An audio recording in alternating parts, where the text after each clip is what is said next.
So I'm back with part 4. Let's continue here.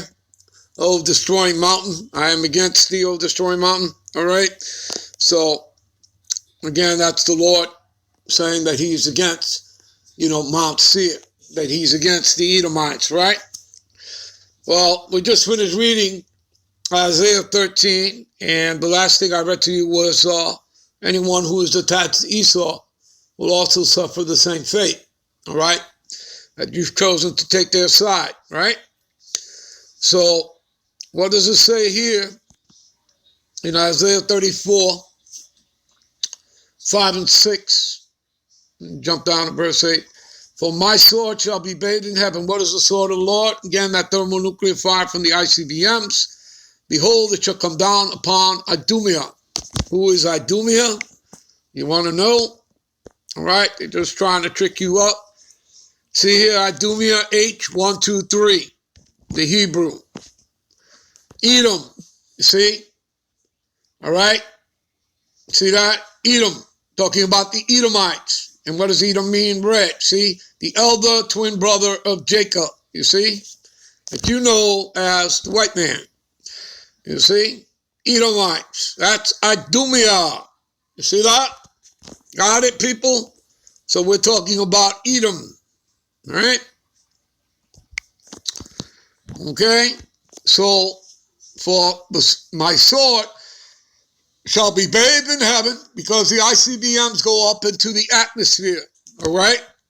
Behold, it shall come down upon who? Who's it coming down upon? The Edomites, the people of my curse to judgment. You see that? They are cursed to the Lord's judgment. We read the same thing in Zondervan Bible Dictionary under Edom, and it refers you to Isaiah 34, right?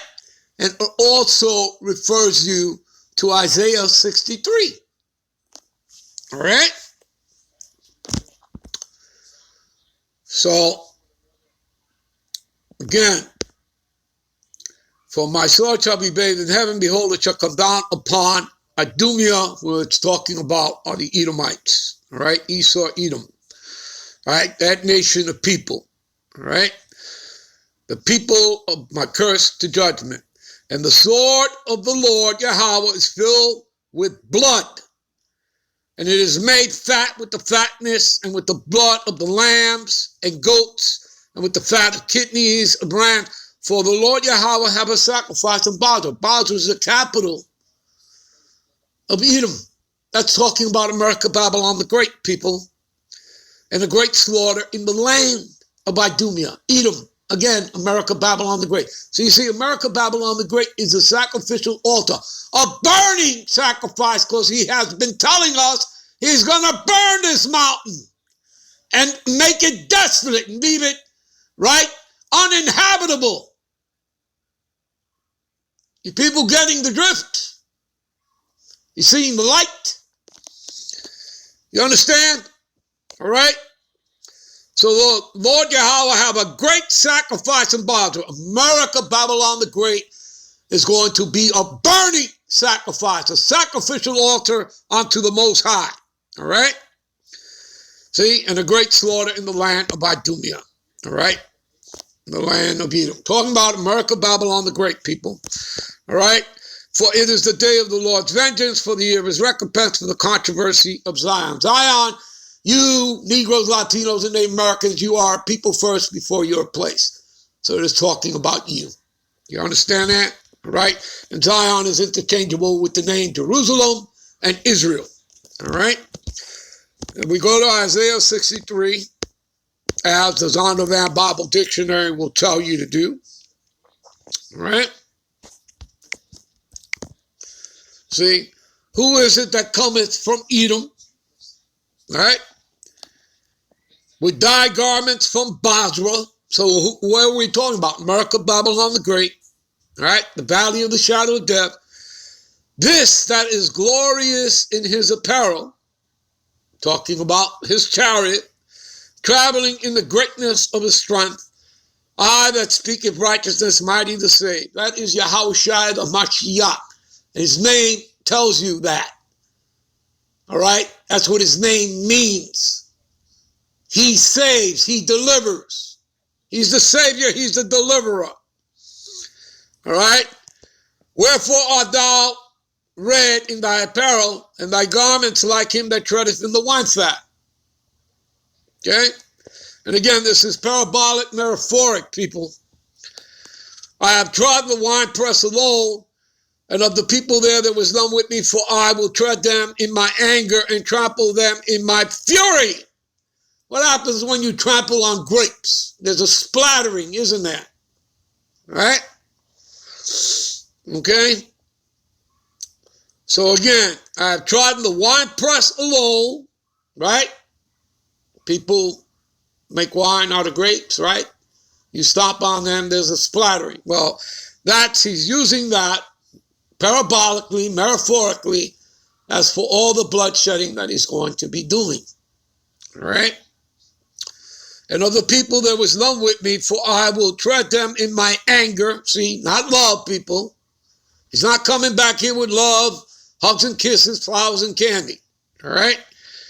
And trample them in my fury, and their blood shall be sprinkled upon my garments, and I will stain all my remnant. You see that? For the day of vengeance is in my heart, and the year of my redeem is come. See that? I don't see anything there about hugs and kisses, flowers and candy. I don't see anything like that there, people. So where the hell do you people get that? Because that's not in here. All right? Doesn't exist. See? So your minds are perverted and corrupted. Okay? They truly are.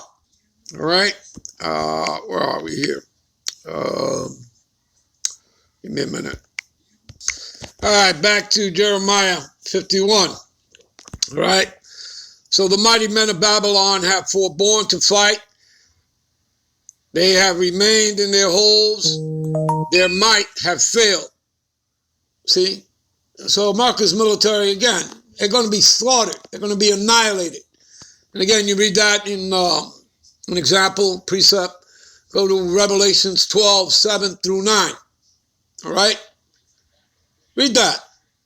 Michael, the archangels, will fight against the dragon, Esau, Edom, and his angels, his F-117s, 18, his military, air corps, his space force, and they're going to be annihilated. It's going to be a first round knockout. All right? Okay? They're going to be cast out of the heavens, out of the skies. You understand? All right? So their might have failed. All right? And they're going to fail big time. They became as women. They have burned their dwelling places. Her bars are broken. All right?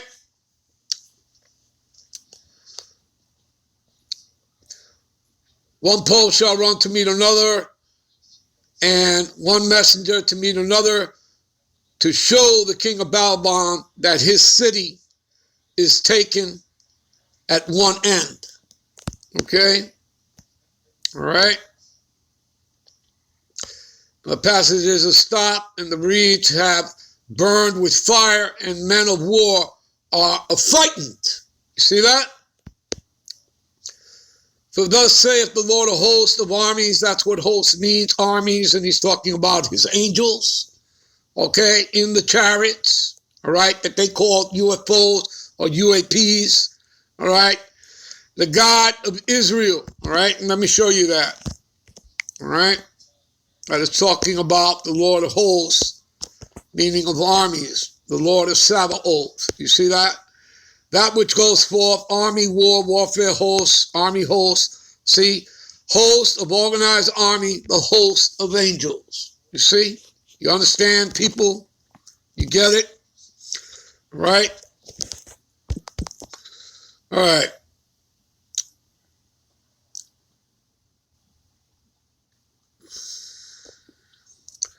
See, the daughter of Babylon, talking about America, Babylon the Great, is like a threshing floor. It is time to thresh her. You see that? That's why the Lord tells you to come out of her, my people. Okay? Talking to you Israelites. All right? Yet a little while, and the time of our harvest shall come. Harvest. What does that make me think about? Let's go to Joel. Let's go to Joel. Joel 3 and 13. Put ye in the sickle, for the harvest is ripe. All right? Come, get you down, for the press is full, and the fats overflow, for their wickedness is great. You see that? Do you understand that, people? All right? You got it? This is talking about Armageddon, the battle of World War III, the Valley of Jehoshaphat. All right? The Valley of Jehoshaphat meaning Yahweh Shaphat, Yahweh's judgment upon the nations, which if you start up here at the top, it'll tell you that. Okay? For I will also gather all the nations and will bring them down into the Valley of Jehoshaphat, and I will plead with them there for my people, for my heritage. You see, which are not the Edomites. Okay? It's not Amalek, the Amalekites, who are posing as us. They're imposters. You understand that?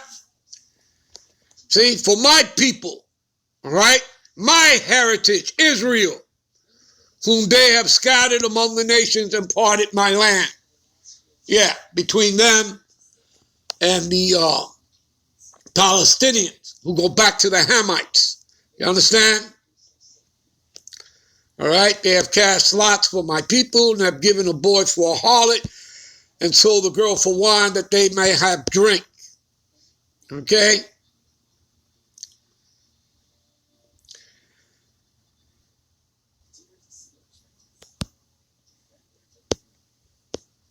Because they have taken my silver and my gold and have carried into your temples my goodly pleasant things.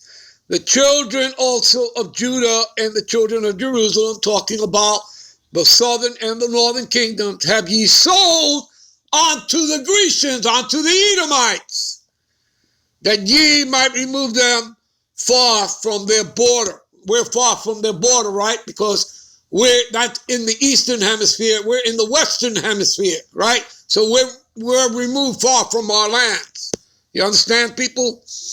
Behold, I will raise them out of the place where ye have sold them, and will return your recompense upon your own heads.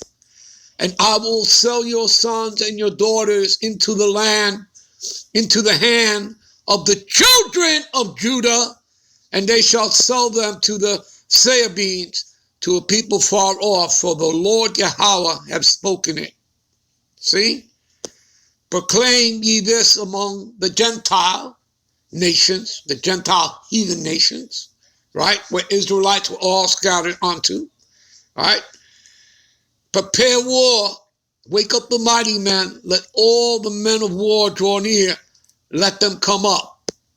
Beat your plowshares into swords and your pruning hooks into spears. Let the weak say, I am strong. And the weak nations do say they're strong because they're ready, okay, to come against America, Babylon the Great, against the Edomites. Assemble yourselves, come all ye heathen, and gather yourselves round about to cause thy mighty ones to come down, O Lord. You see that? All right? You understand, people? All right. Well, what's another one about the sickle? I'll give you that. Give me a minute. There's another precept to the sickle and the harvest. And another angel came out of the temple crying with a loud voice to him that sat on the cloud. That's a chariot. That's a metaphor, all right, for the chariots of Yahweh. Thrust in thy sickle and reap, for the time is come for thee to reap, for the harvest of the earth is ripe. And he that sat on the cloud, on the chariot, thrust in his sickle onto the earth, and the earth was reaped. There you go. Got that, people? We'll be right back with part 5. Shalom.